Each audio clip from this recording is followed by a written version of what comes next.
B'investiment ta' €44,000 l-Aġenzija Appoġġ ħabbret żieda fil-flotta ta' żewġ vetturi hybrid għall-użu tal-klijenti.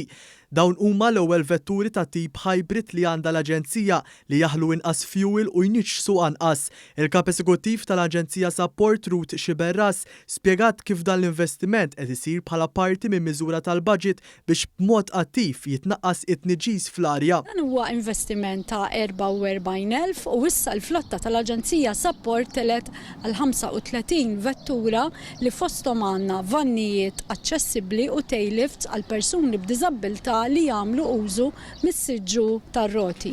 Il-Ministru għall-Inklużjoni Giulia Farrugia Portelli spjegat kif ix-xiri ta' dawn iż-żewġ vetturi jagħmel parti minn investiment akbar ta' madwar €369,000 biex tikber il-flotta ta' vetturi għall-użu u l-benefiċċju ta' persuni b'diżabilità li jagħmlu użu mis-servizzi tal-Aġenzija. L-idea hija li kemm jista' jkun aħna lill-klijenti tagħna nħalluhom jgħaddu ħajja normali kemm jista' jkun li jkollhom iċ-ċans li joħorġu għall-appuntamenti tagħhom allura dawn it-tip ta' vetturi se jkunu qed jgħinuna f'din il-missjoni wkoll.